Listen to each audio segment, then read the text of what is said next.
sister mocked me for years while parents watched. Then they skipped my wedding to protect her ego. I stayed silent, and it cost them everything. I, a 28-year-old female, married 8 months ago after being in a relationship for 4 years. Everyone attended the wedding except my parents and my sister, 26F. I was not shocked that my sister did not attend, because she and I had never gotten along well. I issued an offer to her out of politeness and common civility, but my parents' absence was unexpected. It's no secret that my parents have always preferred my sister to me. She has always been better at almost everything.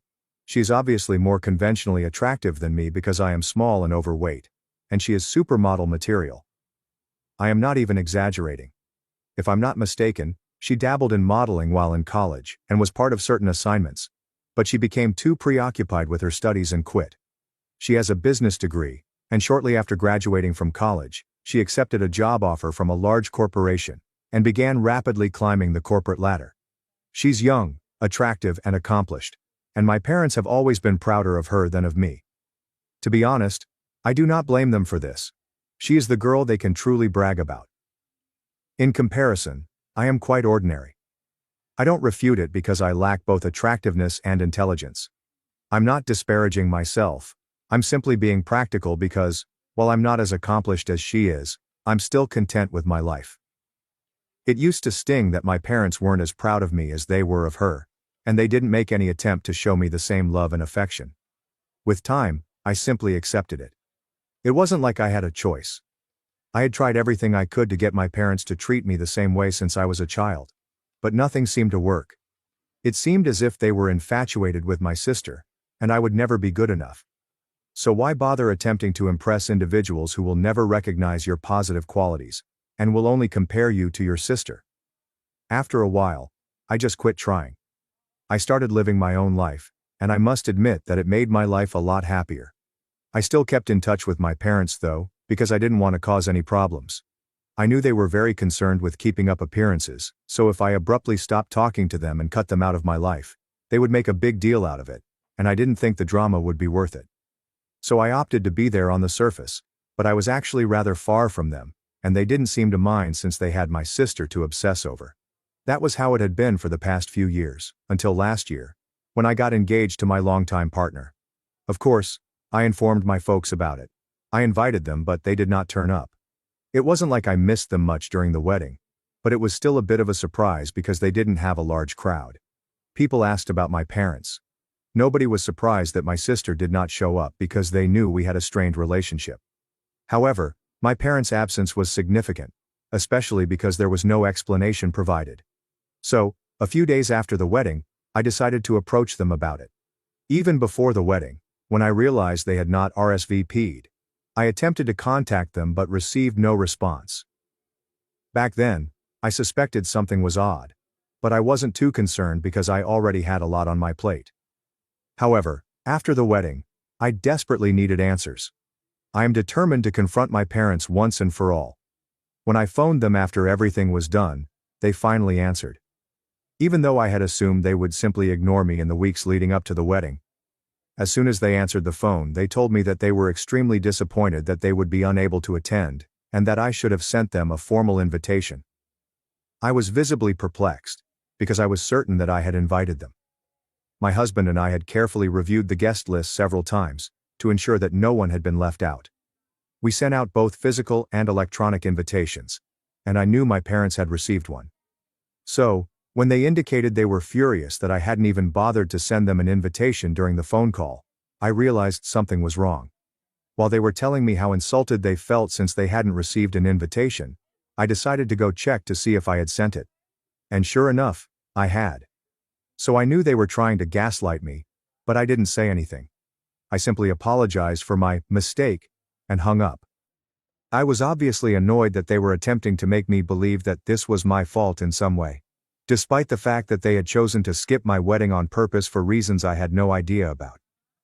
After that phone call, I informed my husband what had transpired and how my parents had attempted to gaslight me, and he said he was very confident they were just furious that I was marrying before my sister. So that's why they opted to skip the wedding, and now they're trying to dupe me into thinking I had somehow forgotten to invite them. so they can have an explanation without having to admit their mistake. My husband made me realize that they were only concerned because I was marrying before my sister. At first, I didn't comprehend what he was saying, but then he brought up other examples. First, when I called my parents to tell them I was engaged, they were not pleased at all. They appeared astonished, but I imagined they were surprised that I was calling to inform them at all. Because we had a rather frosty relationship, I only called them before posting about it on social media, because I felt it was my obligation as a daughter, and it would be more polite to do it. So I assumed that was what they were surprised about, that I was informing them. But my husband informed me that he could tell they weren't thrilled, because the look on their faces wasn't one of surprise. He didn't mention it to me at the time since he didn't want to make a big deal out of it or stress me up.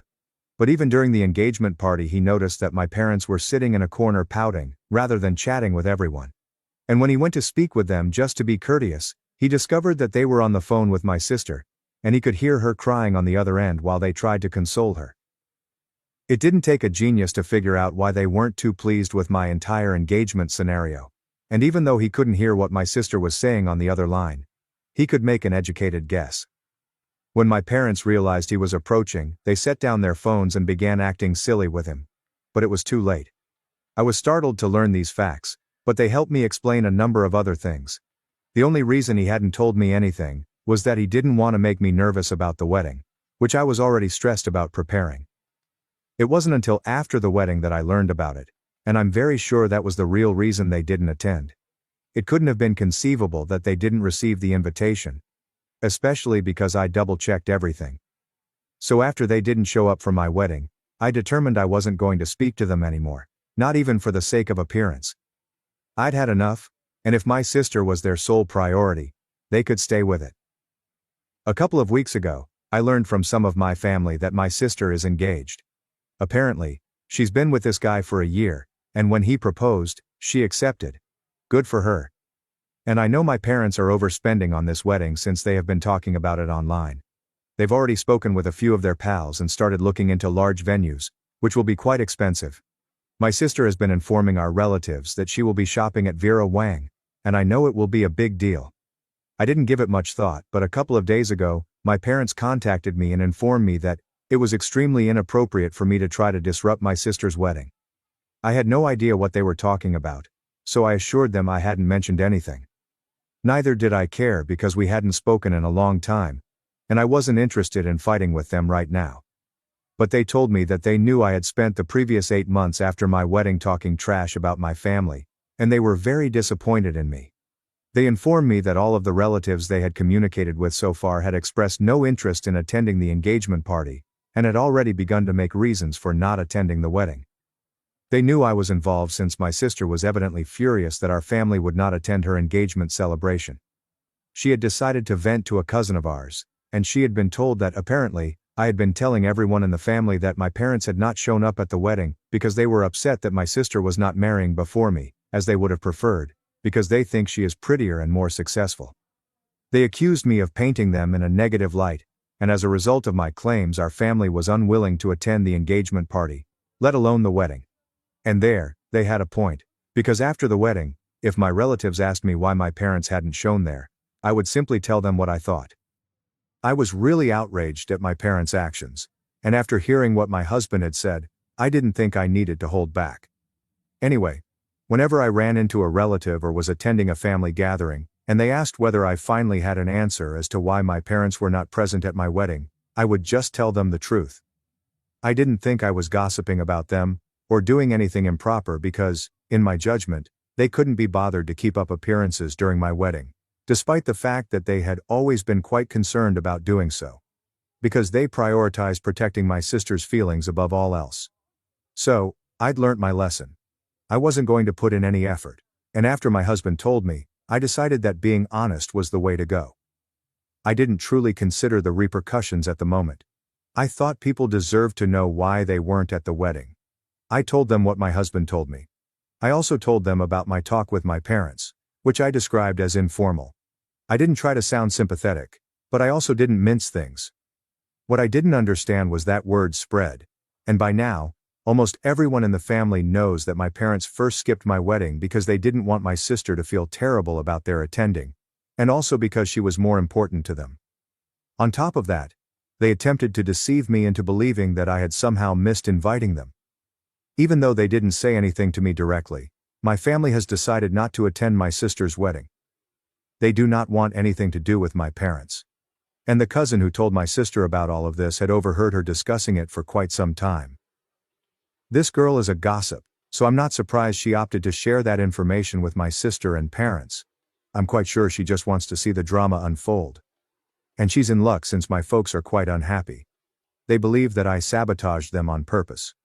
They believe that I am the one who is jealous of my sister, which is why I intentionally spread these rumors and made them appear like the bad ones. They said my husband made up the entire affair. Nothing of the sort had occurred. They even accused me of not inviting them on purpose so that I could use the excuse to seek compassion from relatives and portray them as villains. I do not agree with any of that. I'm very sure my spouse was speaking the truth, and I know I sent those invitations to them. What I do find strange is that, because of what I told my relatives, they have decided not to attend my sister's wedding. So, Aita for informing my entire family about the real reason my parents did not attend my wedding. Edit. There are various reasons why I don't get along with my sister and never have. The main one is that she's constantly trying to bring me down. It's not enough for her that our parents already prefer her over me. She wants me to be aware of this at all times. I have no idea what her problem is, but she has always attempted to rub it in my face since we were children. It's not like I didn't realize she was a lot more successful than me when we were kids. She was constantly at the top of her class, excelled in sports and other activities, and was also quite popular. That should have been sufficient for her. But for some reason, she made it a point to make me feel horrible about it by making nasty remarks, comments and the like. She had a group of friends who, despite the fact that I was their senior, tried to bully me every day. The only reason I never made a big issue about it was that I didn't believe they were important enough for me to address. At worst, they were a small inconvenience to me. I found them annoying, but I didn't really care about them. As for my sister, I had hoped that she would eventually grow out of this dumb little habit. But she didn't. She continued to behave in the same manner, making jokes about me, making digs at me, and so on, far into her adulthood. To the point that I simply stopped showing up at places because of her. I do not want to make any drama. I'm typically a non-confrontational person who dislikes interacting with folks I don't like. I basically try to avoid them altogether. So, over the past few years, I've only attended family occasions when absolutely required. However, when it comes to minor issues, I tend to avoid them simply because I do not want to see my sister. So that's why I don't get along with her. And I don't regret it. I tried so hard to get along with her when we were youngsters. However, you eventually realize that this is not the type of person you want in your life. That's the kind of revelation I had with my sister a few years ago. Then again with my parents recently. The only reason I'd held on to these ties for so long, despite the agony they'd given me so far, was that they were all I had as family. I mean, I had my relatives, but it wasn't the same. However, I now believe that my relatives are probably more like my family than these people ever were. Update 1. Hey, after reading the comments here, I decided to ignore my parents, since I realized that exposing the truth to the rest of my family was not as horrible as they made it out to be. I simply stated my point of view. I do not need to apologize for it. So, when they started messaging me constantly, I decided to respond and say the same thing to them. Then they started arguing with me, telling me that I had done everything on purpose. That I wanted to damage their image for the rest of the family just because I had always been envious of my sister.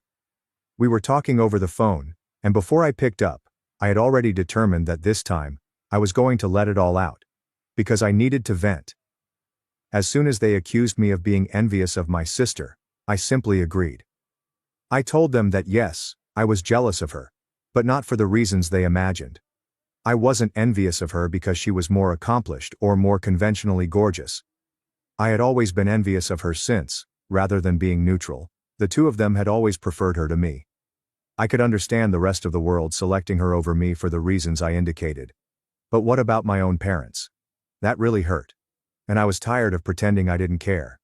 Because things like this reach people, and the idea that this shouldn't bother me, that I should just brush it aside and act that everything is fine, is also extremely unrealistic.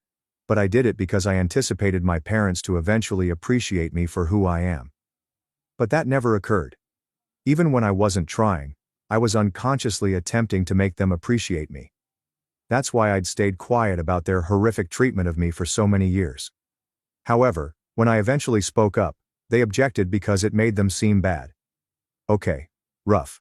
Because if they truly believe that the truth makes them appear terrible, they may be the source of the problem, not me. If they wanted to appear as excellent parents, perhaps they should have just been decent parents. And I'd only have positive things to say about them. But they had given me this ammunition themselves. So they have no reason to complain about me, making them seem terrible. If I wanted to tell my relatives how my parents treated me, how they always preferred my sister over me, and make a big issue about it, I would do so. They had already accused me of playing the victim to gain sympathy. So, maybe I was doing just that. Instead of calling me repeatedly to persuade me to go back on my word, perhaps they should try talking to my relatives and convincing them that they are not the individuals I made them out to be. Perhaps it would be a more effective use of their time. But talking to me would get them nowhere, because I'd already said everything I needed to say. And if my relatives trust me, that's great. The basic line was that I wasn't going to make things better for them. I am not responsible for anyone else's reputation other than myself. My parents simply went silent, most likely because they were unfamiliar with my behavior. They had not expected an explosion like this from me, because I had previously stated that I am a non-confrontational person who is also quiet and introverted. They undoubtedly assumed I was going to let this go as well, but I was tired of having them walk all over me in the hopes that they would eventually appreciate me. But after a few seconds, my parents told me that because I had already determined that they were bad parents, and I had such strong feelings about their inability to raise me in the same way that they had raised my sister, they had decided that it might be time to let go. So far, they had expected me to resolve the matter because they felt I was family. They assumed I was their daughter, so I'd be concerned. But obviously I was glad they were hurting. So they assured me they had no expectations of me, and that I could live my life whatever I chose. They would never trouble me again. They concluded their little address by reminding me that, at the end of the day, we were both their daughters. Perhaps I just felt like they had always chosen my sister over me because I was the insecure one. But it wasn't their fault, and I shouldn't blame them. So, in the end, they couldn't admit that some of this was their fault. They expected me to be the evil guy. It took a lot of work for me to keep my mouth shut, but I eventually didn't say anything since I knew disputing with them would be fruitless, and I didn't want to end up talking in circles. So if they wanted to make me the villain, that was great with me. At the very least, it would get them off of my back. But now that I've made my point and told them how I've felt throughout the years, I feel a lot lighter and healthier. Whatever happens with my sister's wedding, they can handle it. I honestly don't care. That's their problem to solve. I am simply going to do my thing. Update 2. Hey, I had that talk with my parents a few days ago, and today my sister contacted me and texted me that anything I said to my parents was completely wrong, and they were quite furious about it. After all, they reared me. They had done everything for me as parents, and now I couldn't simply turn around and tell them that they hadn't done enough, because that would be extremely ungrateful of me. She was playing all holier than thou, and I knew she was just enjoying the opportunity to lord it over me, pretending to be the epitome of elegance and dignity when she was far from it. It greatly irritated me, so I didn't respond to the text. I just blocked her. I believed that would be enough. But then a few hours later, my husband called to tell me he had received a text from an unknown number. And sure enough, it was my sister texting him. She had basically told him the same thing, and then told him that he needed to get me to apologize to our parents since what I was doing was extremely wrong. And now that he's a member of the family, he can't just sit back and watch things like this happen. Especially when it makes me look like a complete fool. I was outraged that she had the arrogance to text my husband. But my husband found it quite amusing. He thought it was hilarious that my family thought emailing him and asking him to make me apologize would work. And because of him, I was able to laugh about it and brush it off. Otherwise, I might have gone overboard. I haven't told anyone about what's been going on with my parents in the last few days because I haven't had time to chat with most people due to my job schedule. But then, if someone asks me or I run into somebody, I'm going to be really upfront with them, because I'm sure that's what my parents will be most furious about. I'm not typically like gossip, but if it's making my folks upset, I'm all for it. And the greatest part? It's not even gossip. I'm just telling them my side of the story. I don't even need to make anything up. I just have to tell them how they really behave. And it's terrible enough that people despise them. The funniest part of all of this is that, despite the fact that they already know I'm not going to hold back any longer, nor will I protect the family's reputation by being silent, they're still going out of their way to make things worse for themselves by pulling these antics. Update 3. Hello. So it's been a couple of weeks since my last update, and my parents have begun to inform everyone in the family that I've been spreading false rumors about them in order to make them look bad. All because I was jealous of my sister, and couldn't bear the thought of people attending her wedding, which was going to be much grander and more extravagant than mine. I was quite sure they thought this technique would work, making me look like the evil guy and all. However, the majority of our family members had already decided to support me. And, to be honest, I don't need to try. They suspected my parents of overindulging my sister when we were children. So my account of events was far more credible to them than whatever my parents were trying to persuade them to believe. Instead of simply taking their word for it, they informed me what my parents were saying about me behind my back. In fact, their entire scheme flopped. Because now people are laughing at them and their idiocy alongside me. This is the epitome of karma, and I'm so delighted they chose to expose everyone to their true colors.